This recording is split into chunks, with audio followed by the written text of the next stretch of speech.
Awesome. All right, welcome everyone. Where we're going to be picking up today is on Chapter 10, Two Employers, 136. Page 136, Chapter 10, Two Employers.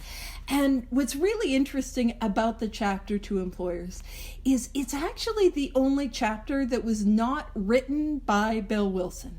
So the author of this chapter is a gentleman by the name of Hank Parkhurst.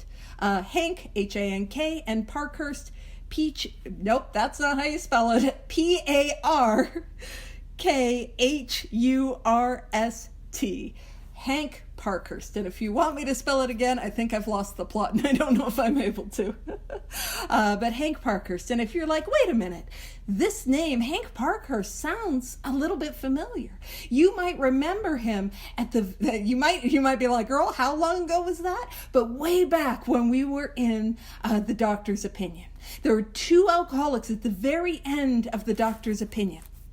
The first alcoholic seemed to be a case of pathological mental deterioration. He had but partially recovered from a gastric hemorrhage and seemed to be like an absolute, it was not good. Now, he was detoxed. He took the actions of the 12 steps. Welcome. Guys, we're just on page 136, but I'm telling some stories about Hank. So if I say anything incorrect, you go get Gary and you go get him to correct me. I don't stand much, but I do stand to be corrected. So Hank Parkhurst, he's the gentleman that was at the end of the chapter, The Doctor's Opinion, and he's the guy that a year later Dr. Silkworth is like, he came to see me and I knew the man by name and partially recognized his features, but their all resemblance ended. From a trembling, despairing, nervous wreck had emerged a man brimming over with self-reliance and contentment. I spoke with him for some time, but could not feel that I had known him before. To me, he was a stranger, and so he left me. A long time has passed with no return to alcohol. Now, the moral of the story, as Dr. Silkworth is talking about, is he came to this place of hopelessness. Then he took the actions that became the 12 steps, and he had a spiritual awakening. And he described the conditions of a spiritual awakening. And so that's who Hank is. And Hank is, and for those that are sort of follow some of the history circles or are married to some of the historians, you guys might be familiar with Hank. Hank Parkhurst is in many ways the forgotten co-founder of Alcoholics Anonymous. He was pushing for this book to be written.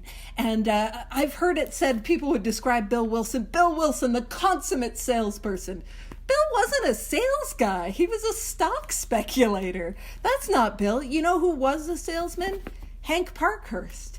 And Hank Parkhurst was like really, we wouldn't have the book Alcoholics Anonymous if it wasn't for Hank, and all the work that he did. And actually one of his sales techniques was to write essentially like a frequently asked questions thing and have that in his brochures for the car parts he was selling. And you might be like, yeah, most websites have an FAQ page, girl. But that was kind of a new idea, and so he was a sales guy. And he had actually written a chapter on the Q&A portion of Alcoholics Anonymous. He had a frequently asked questions, and you can find that online, I'm sure. Bill S., who writing the big book, dedicates some information and has that chapter in the book. And listen, if you guys thought I had the attention span from the squirrel in Ice Age, listen, I'm not here to diagnose anyone. I'm just saying that Hank and I, we have similar thought processes, by which I mean all over the place. It ain't linear. It is not sequential. So that's kind of Hank. And I'm actually going to read some of what Hank wrote to sort of get an idea. But before I do, it's important to say, okay, but why don't we hear about Hank? Why is it Bill and Bob? And then sometimes we'll sprinkle in some Fitzmayo, and I love me some Fitzmayo. He's my guy. But why don't we talk about Hank? And the reason is he didn't stay sober. Just right before the book was to go out, Hank relapsed. And an interesting thing about this chapter is it was originally penned by Hank Parkhurst. And it is the only chapter in the book that doesn't mention God or a higher power. And so that might point to possibly why a relapse, but I'm also going to point something out. Hank Parkhurst had madly fallen in love with Ruth Hawk, the secretary.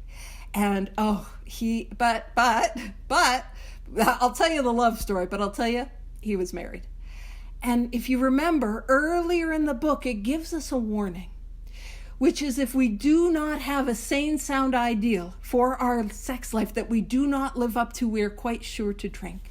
And I cannot speculate what was going on with Hank, but those are some things that I think might play a role.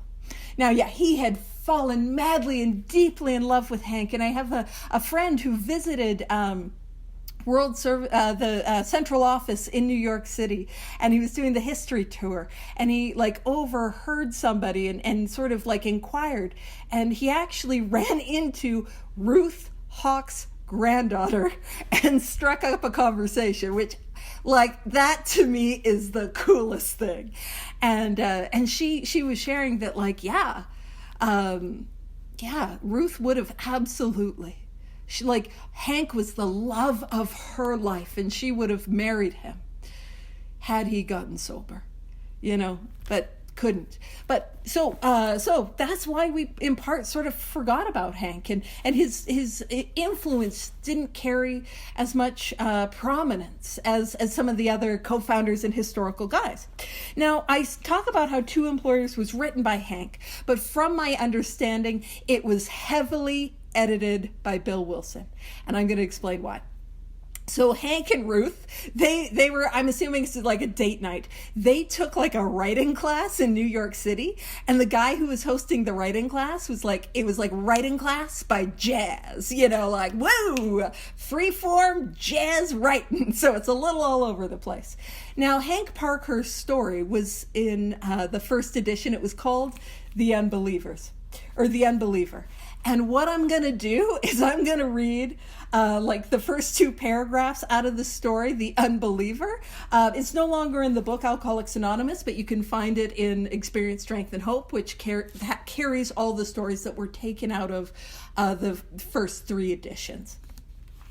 Now, as I go through this, you're going to see, I see why Bill Wilson had to have a heavy hand on editing. Now, keep in mind how many of these big book stories open. This is how Hank is kicking it off. It says, dull, ... listless, ... semi-comatose, ... I lay on my bed in a famous hospital for alcoholics. Death or worse had been my sentence. What was the difference? What difference did anything make? Why think of these things which were gone? Why worry about the results of my drunken escapades? What the hell were the odds if my wife had discovered the mistress situation? Sounds like it wasn't a one-off situation based on what he wrote in that story. Two swell boys, ... sure, ... But what difference would a corpse or an asylum imprisoned father make to them, ...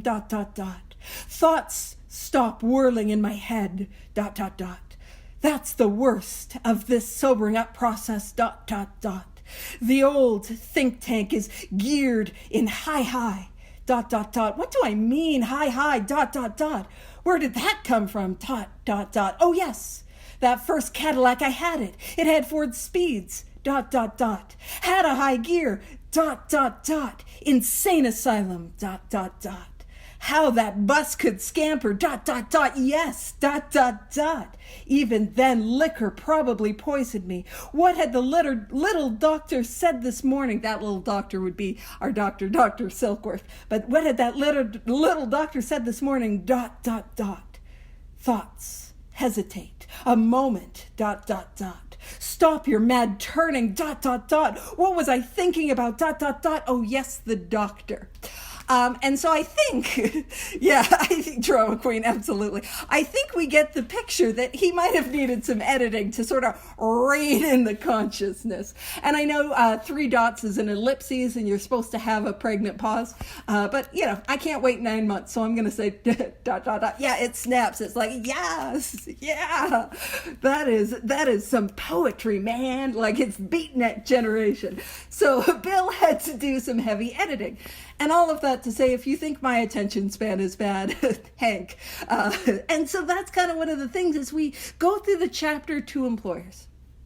We're going to see it kind of feel a little bit all over the place and a little bit disjointed. But what we're going to do is we're going to see and thread some themes. And we're going to see, we're going to kick it. It's going to be kicked off like in a really heavy way. So I'm warning ahead of time that, yeah, it starts with a hard opener. So it goes on to say, chapter 10, to employers, page 136. Among many employers nowadays, we think of one member, that's our guy Hank, who has spent much of his life in the world of big business. I can assure you I have not spent any time in the world of big business. But he did. It says he has hired and fired hundreds of men. He knows the alcoholic as the employer sees him. His present views ought to prove exceptionally useful to businessmen everywhere. But let him tell you. So Hank Parkhurst is going to take the task of selling non-alcoholic companies, corporations, business people on why the alcoholic should be saved. And in there, we're going to glean some information that is applicable to us as alcoholics, as sponsors, as people who are trying to practice these principles in all our lives. And we'll see the severity and the importance of this work. So Hank, heavily edited Hank, reined in Hank. It says, I was at one time assistant manager of a corporation department employing 6,600 men, and that company was Standard Oil. So that's like Standard Oil. That is a company. Like that was, whoa. So he really is in the world of big business. One day, my secretary came in saying that Mr. B insisted on speaking with me. I told her that I was not interested. I had warned him several times that he had but one more chance. Not long afterward, he had called me from Hartford on 2 successive days, so drunk he could hardly speak. I want to point out 2 things. One, for those that aren't in the United States, I know most people are, but for those that might not be, Hartford is simply a city in Connecticut. It's a city in the eastern side of the United States. But for all of us, it says, when it talks about on 2 successive days, so drunk he could hardly speak, that is a sign that Mr. B, the anonymous person in the story that's being told, has the physical allergy because he drank and he was not able to control it. If people have the ability to control the amount they drink, they are stopping before incoherent. Do you guys know what I'm saying? Like they are stopping before they're, calling their boss drunk. That again is a sign of the allergy. And it goes on to say, and actually, I also want to point something out. When it said, I had warned him several times, but that he had but one more chance. So Hank Parkhurst had warned Mr. B, you get drunk again and you are fired. And he had warned him more than once. And I believe that this points to the second symptom of alcoholism, which is the obsession of the mind. Mr. B, that is likely a sign that he had the obsession of the mind because he had been threatened with his job and probably wanted to stay sober, or at least wanted to stay sober at work so he wouldn't lose his job. But the fact that he went back to it repeatedly is a sign of the obsession of the mind. And for those that might be new to this study or maybe new to the Big Book in general, I point that out because when we look at what is alcoholism, we look at 2 symptoms, the physical allergy and the mental obsession. So that's what we're talking about. So I told him he was through finally and forever. So he's like, no, I fired this guy. I'm not taking a phone call from him. I told him he was done. My secretary returned to say that it was not Mr. B on the phone. It was Mr. B's brother, and he had wished to give me a message. I still expected a plea for clemency, so he still expected Mr. B's brother to be like, no, please give him one more chance. He really means it this time. But these words came through the receiver. I just wanted to tell you that Paul jumped from a hotel window in Hartford last Saturday. He left us a note saying you were the best boss he ever had and that you were not to blame in any way. Suicide. And that first indication, a fatal illness. It goes on. Another time, as I opened a letter which lay on my desk, a newspaper clipping fell out. It was an obituary of one of the best salesmen I ever had. After 2 weeks of drinking, he had placed his toe on the trigger of a loaded shotgun. The barrel was in his mouth. I had discharged him for drinking 6 weeks before. Again, another fatal incident. We're gonna see another suicide. 2 out of 3 suicides. Here's the next one. Still another experience. A woman's voice came faintly over long distance from Virginia. She wanted to know if her husband's company insurance was still in force. 4 days before he had hanged himself in his woodshed. I had been obliged to discharge him. He's saying I had to fire him for drinking, though he was brilliant, alert, and one of the best organizers I have ever known. Again, fatal. 3 fatal suicides. And, while I was talking earlier today about the line in the doctor's opinion, where it says there are many situations which arise out of the phenomenon of craving, which cause men to make the supreme sacrifice rather than to continue to fight. The consequences that pile up because of the allergy of the body. Once I start to drink, I can't stop. And I cross these lines I said I would never cross, and I do things I don't want to do, and I lose things I don't want to lose. That paired with the mental obsession because I just can't stay sober no matter how much I need to. That leads a lot of us to take our own lives. And often when we talk about the fatality of alcoholism, we consider, liver failure. We consider things like liver cirrhosis. But we don't always think about suicides. We don't always think about suicides even with the number of years of sobriety behind us. We don't often think about, things like being in a domestic violence situation. You know what I'm saying? Or it's I'm staying in a relationship I shouldn't be in because I cannot quit drinking. That there are so many ways in which we lose our lives. And this is telling us the severity of alcoholism. Alcoholism is fatal. Make no bones about that. And it's a heavy way to kick off this chapter, that this is a fatal illness. But it's important that I understand. And that's also why I talk about, I got to go after this thing. By which I mean, and welcome, we're on page 137, those that just joined us. I've got to go after these steps. I've got to seek it. I got to go after it like my life depends on it, because it does. I got to work these 12 steps like my life depends on it, because it does. As a way of life. That's what I've got to do. It goes on to say, here were 3 exceptional men lost to this world because I did not understand alcoholism as I do now. What irony, I became an alcoholic myself. But for the intervention of an understanding person, I might have followed in their footsteps. Now this is this part of the book where it feels like a drastic change, but let me explain. It says, my downfall, Hank's alcoholism, cost the business community unknown thousands of dollars, for it takes real money to train a man for an executive position. This kind of waste goes on unabated, so it goes on without any sign of decreasing.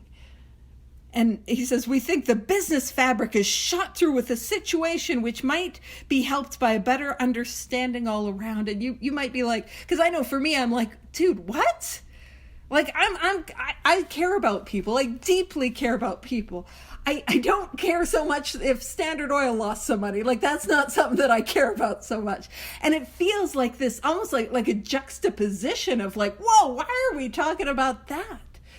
But what Hank is trying to do is he's trying to sell non-alcoholics on why the alcoholic should be saved.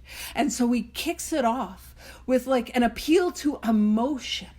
And then he's going to appeal to sort of that like logic or the bottom dollar. So it's like, even if you're this cold, heartless businessman, because I mean, for us, we know why alcoholics should be saved. Aren't we not some of the most incredible, wonderful, brilliant people? Like, we love alcoholics. We know. But, you know, maybe somebody who doesn't care about that sort of thing, but it's the money they care about. And so the focus is, how can we help alcoholics? And when it talks about the business fabric being shot through, to be shot through, and I forgot to bring up a picture of what shot through looks like, but it was a form of fabric. I think they would especially do it with silks, if I'm not mistaken, where one color fabric would go horizontally and one color fabric would go vertically, where you could see both colors at the same time. If you guys remember in like the 80s and 90s, where you would have like baseball cards or wrestling cards that were holographic, and you would turn it and then the guy would go like boop, boop, boop, you know, like that sort of idea is shot through. So what he's saying is that throughout the fabric of business, if you look, you can see alcoholism affecting it, which is to preemptively raise the point against, well, we don't have an alcoholic problem. No, we think it's pervasive wherever you look. So that's what it's saying. Nearly every modern employer. Welcome, we're on page 137. And I did say most of the history stuff that I was going to say, so you'll have to get the notes from Mary if I said anything grossly incorrect. We're glad you're here. It says, nearly every modern employer feels a moral responsibility for the well-being of his help. And he tries to meet these responsibilities. So you can see that we're trying to say, hey, we know that you're trying. That he has not always done so for the alcoholic is easily understood. And this I love, because I talk so much about how the book Alcoholics Anonymous meets me as the alcoholic where I'm at, and is going to take me where I need to go. And that's what we're doing here. We're going to meet the employer who maybe doesn't even care about alcoholics, and meet us there and take us where they need to go. But it can also be helpful in two other ways. One, we're going to see these prejudices that non-alcoholics have, that sometimes we still have about alcoholics. And we might have a sponsee and be like, man, your behavior, it's like a fool of the first magnitude, and we're going to see. But it's also going to dispel some notions that we might have about ourselves. That I'm bad, I'm wrong, I'm an idiot, I don't want it enough, and we're going to dispel some of those things. So that he has not always done so for the alcoholic is easily understood. To him, the alcoholic often seemed a fool of the first magnitude. Doesn't it seem that way? We told you not to get drunk, and here you're getting drunk again.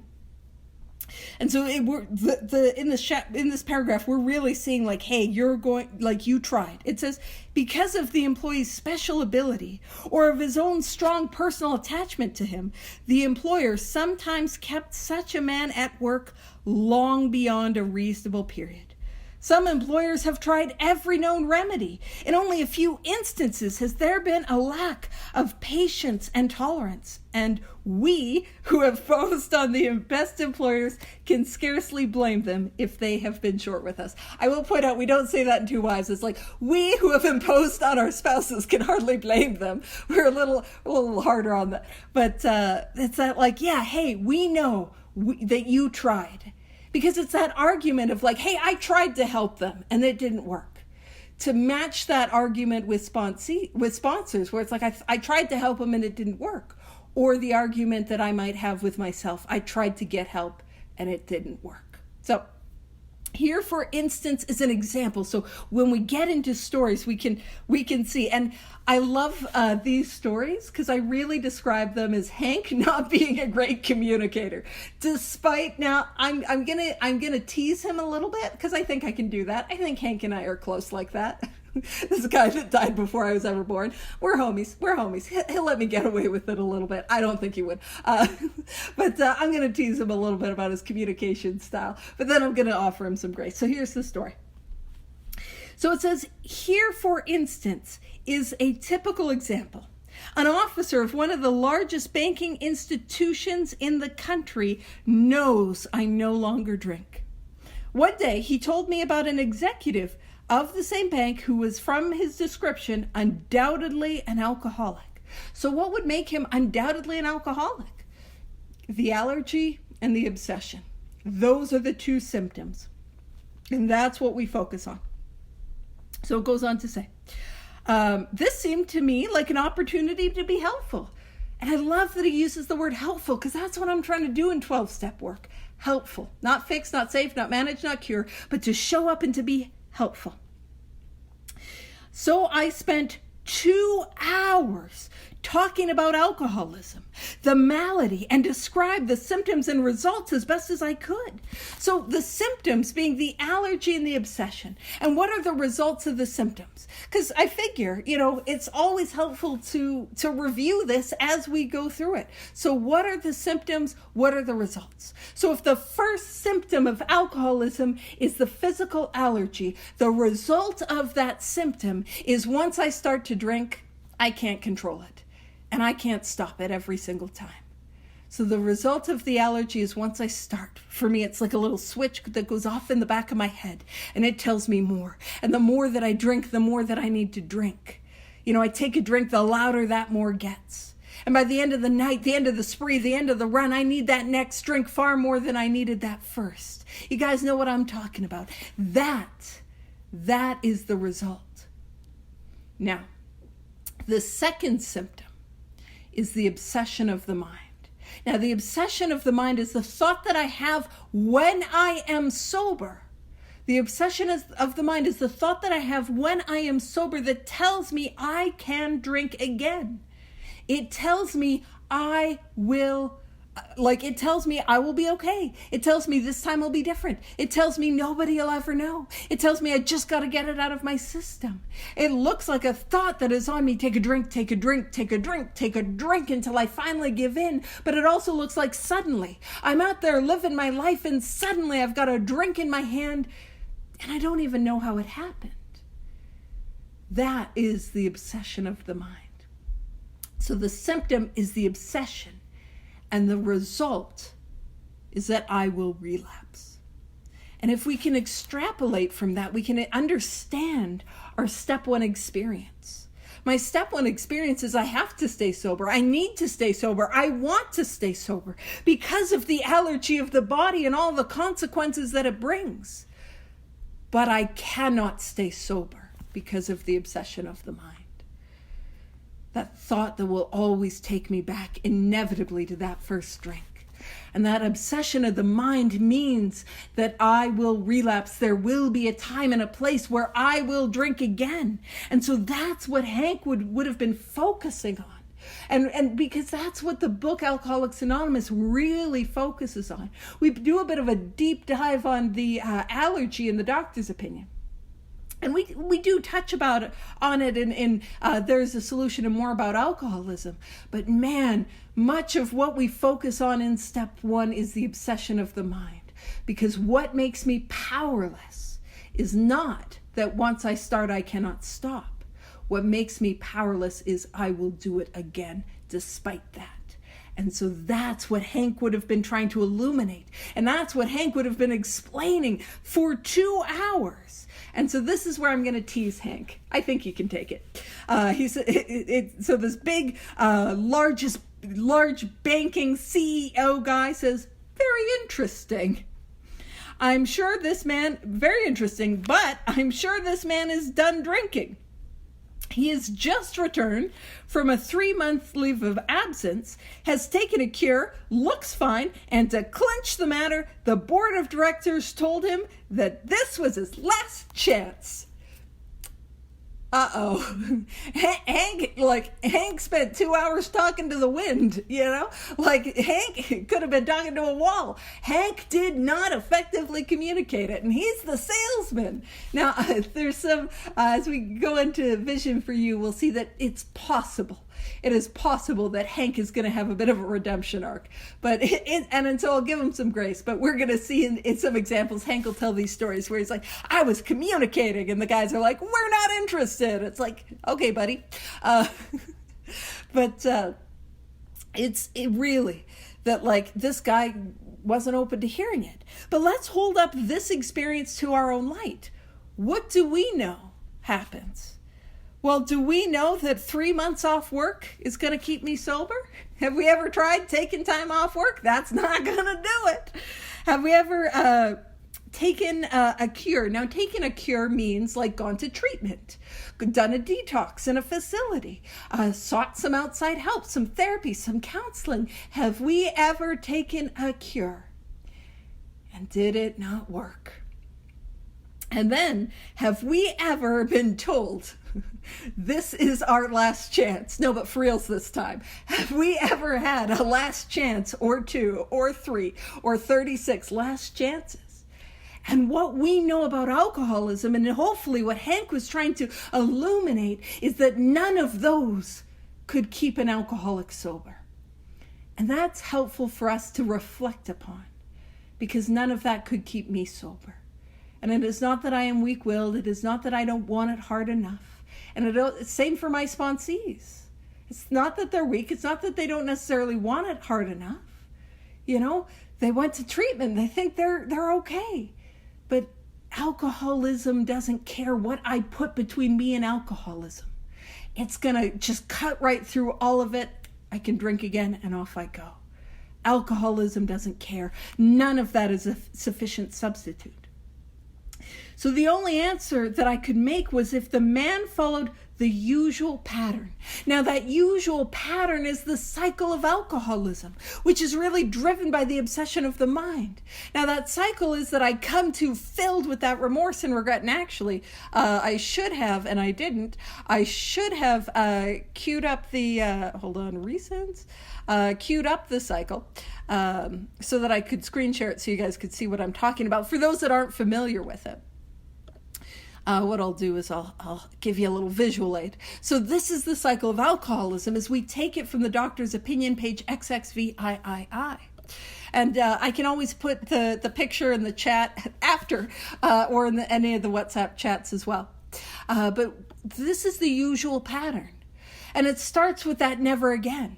That firm resolution, I am not going to drink again, or I'm not going to drink at work again. It might be a softer swearing off, but we all know those words. I'm never going to do it again. And it doesn't matter if we said it, in court, or if we promised our spouse, or we said it at the spiritual prayer position. So many of us find ourselves at 3 a.m. after a bender and we're praying to the porcelain gods. You know that one. Please, God, make it stop. I'll never do it again. So that we kick it off with that firm resolution. I'm not going to drink again. And then we are thrust into the spiritual malady. Now, the spiritual malady, I cannot diagnose alcoholism off of the spiritual malady because we're not the only ones that have it. But when I talk about being sober with time and wanting to kill myself, like that is the spiritual malady. That is my default setting, sober. It's not limited to alcoholics, but it is important to understand that is what Alcoholics Anonymous treats. Because I thought y'all just showed up to some meetings and started feeling better and that there was something wrong with me because that wasn't my experience. I was dying on the inside. Now that spiritual malady, that restless, irritable discontent, the emptiness, the pain, the loneliness, the self-hatred, that fuels the obsession of the mind. And this is what makes alcoholism hopeless. The inability to see what is true from what is false. That I will get a thought that tells me this time will be different. This time will be okay. That screw it, I don't care about the consequences. I have a thought that takes me back again and again and again to the first drink. And so when he says follows the usual pattern, this guy that he and the banker are talking about, this employee has sworn off. He said he's never going to drink again. And he's tried some things in here. He's tried some things to stay sober. But the usual pattern is what is inevitable for an alcoholic, that he will drink again. And that obsession of the mind hits, we take that first drink. And what I'm after is that sense of ease and comfort.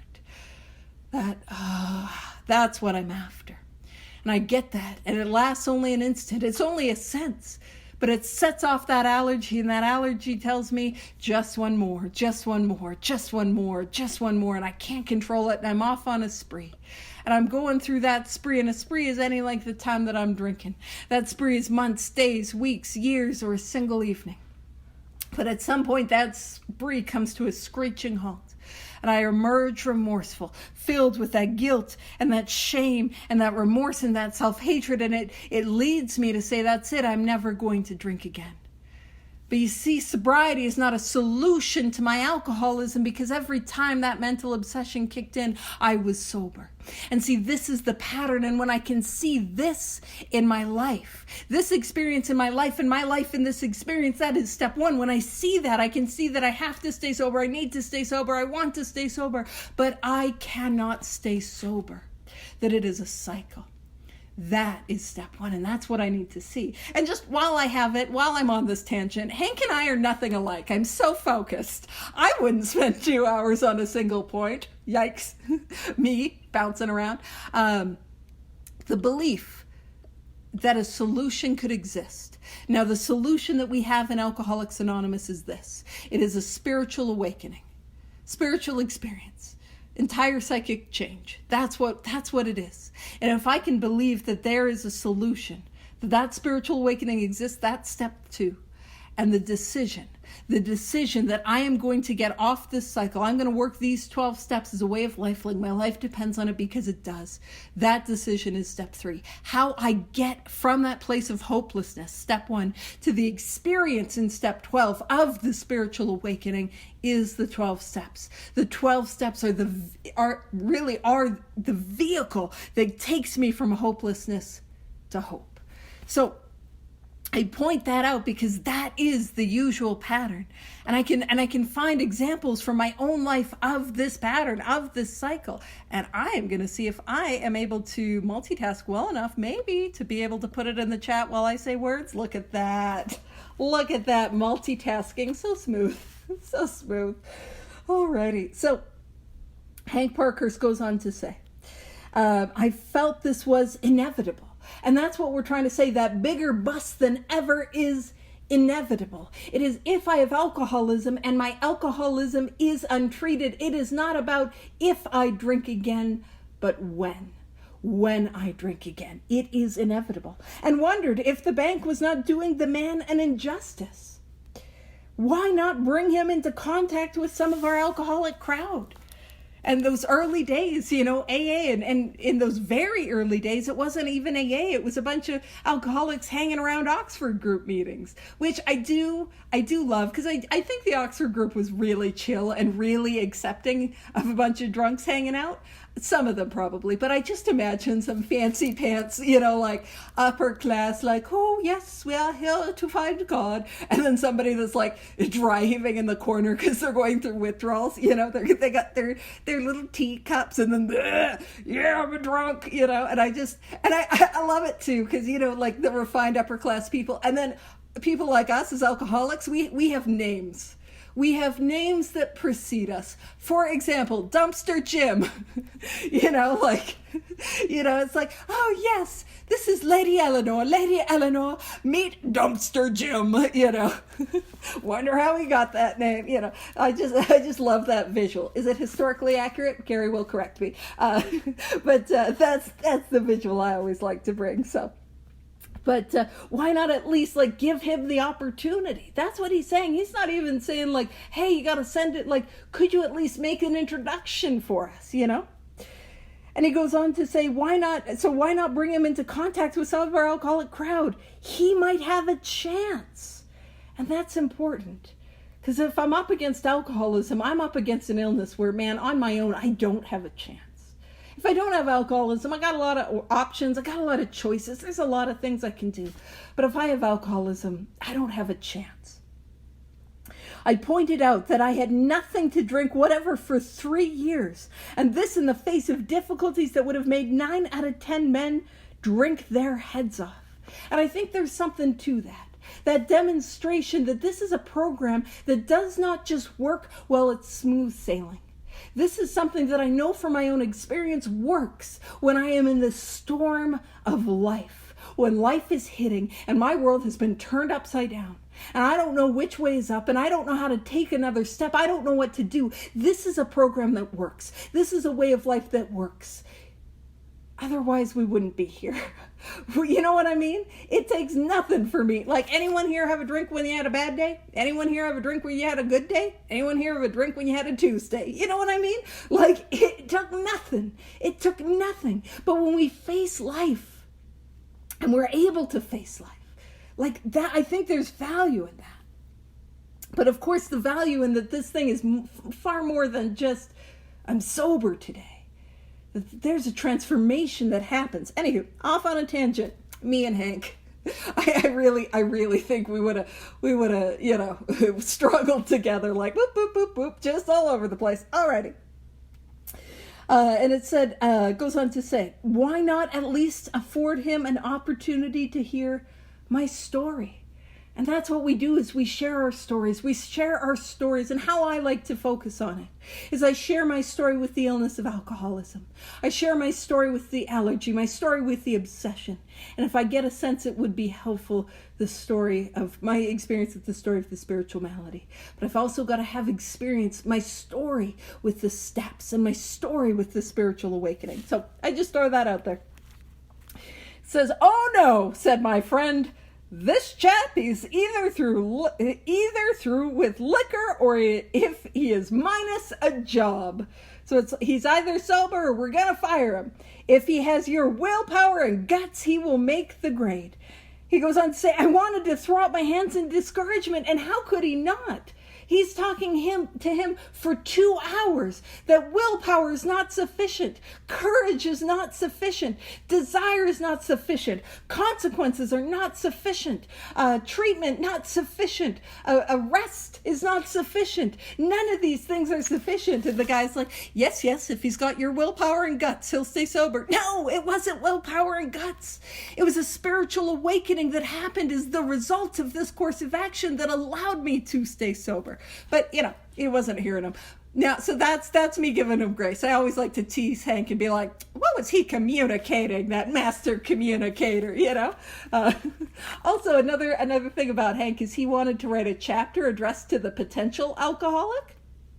And he never, unlike the Q&A chapter, he never got around to it. And this is my speculation. This is not history. This is me adding spice, which is called making things up. That's what that is. But I have a feeling Bill was like, yes, go ahead, write those chapters, like to keep him busy so Bill could write what he wanted in the book. That's not historically accurate. That's just Paige spicing it up.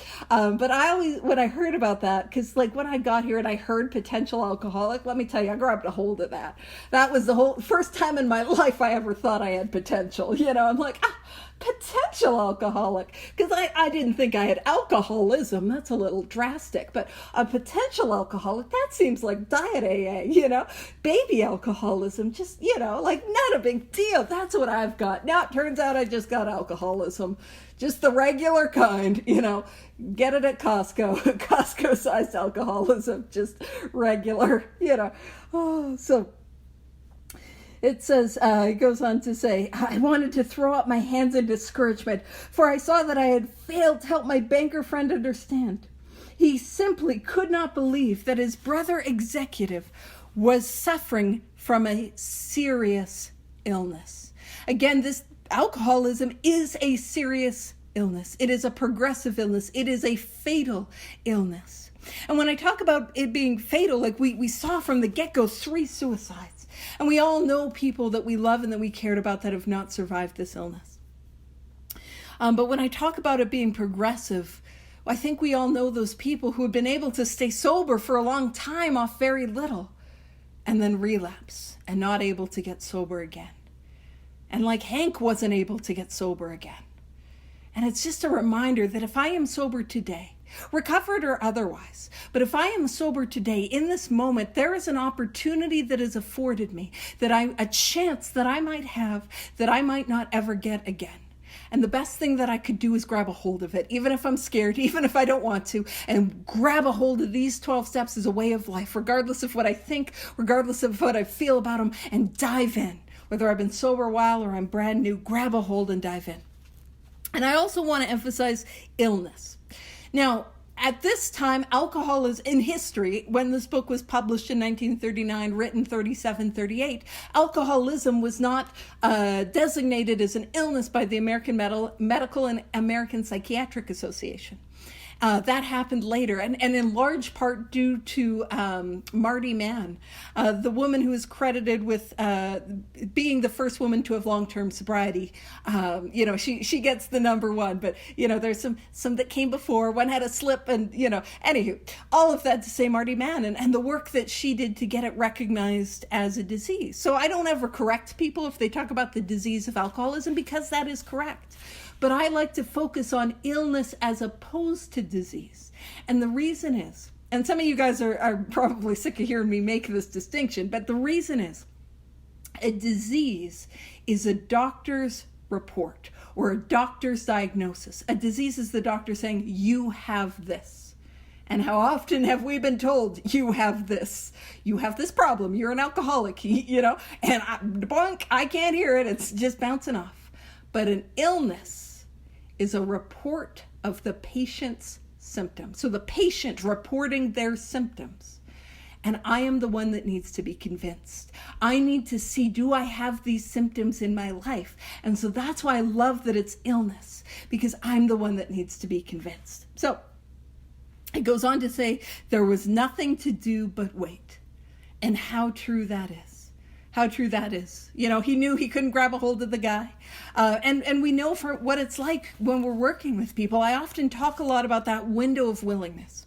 I don't believe it. Now, I'm kicking it off something controversial. I actually don't. So not super controversial, because I'm still quite codependent and I want you to like me. I haven't gotten free from that. But I don't believe in bottom. We talk about, you got to hit your rock bottom. You got to hit your rock bottom. I don't believe in that, because it's not been my experience. And how I would hear bottom used is this mythical place where it got so painful I could stay sober on that pain. But how often have we felt like we hit rock bottom, or come to the rooms and said, that's it, I've hit rock bottom, only to do it again.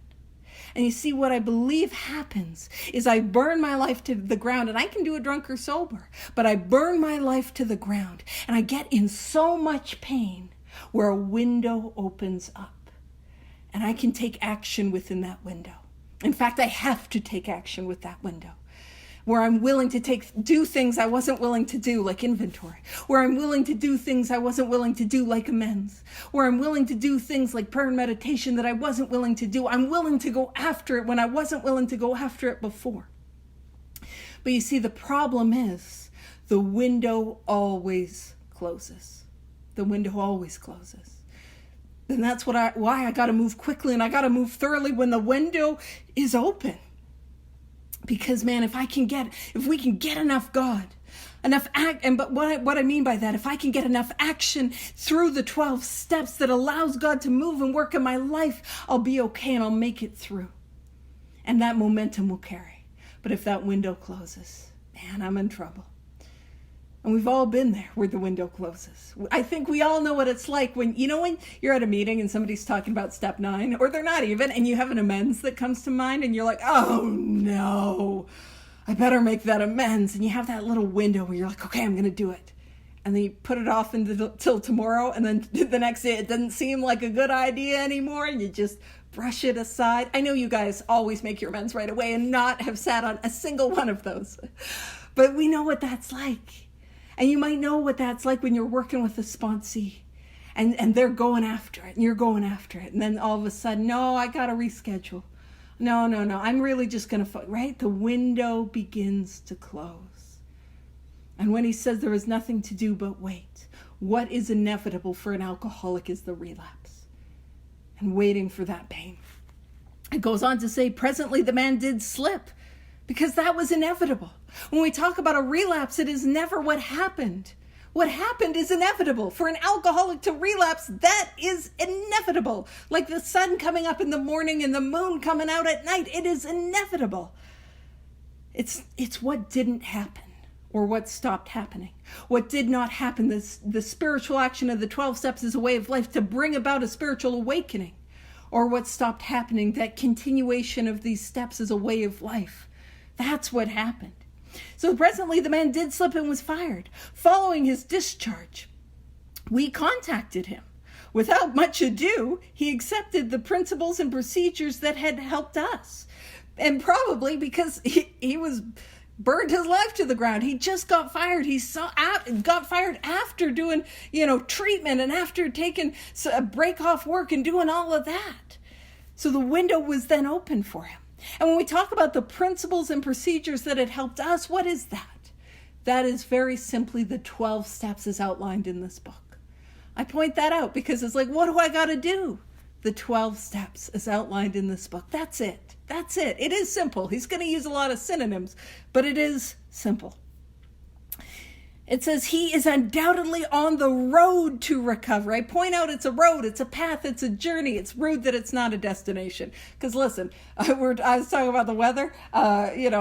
We got snow, it's cold, it's like midnight out at 5 o'clock in the afternoon. It's like, it's pitch black. I'm like, I could use a bit of Cabo. You know what I mean? I could use a little like Cancun or Puerto Vallarta. I could use a little bit of that, right? But no, unfortunately, it is not a spiritual vacation destination. It is a spiritual path. Again, emphasizing that these 12 steps are not a project. They are a way of life. So it says, to me, this incident illustrates lack of understanding as to what really ails the alcoholic. Right? And as an alcoholic, I don't always understand it. We can sometimes hear that in the rooms, that we don't always have the understanding. And it says, and lack of knowledge as to what part employers might profitably take in salvaging their sick employees.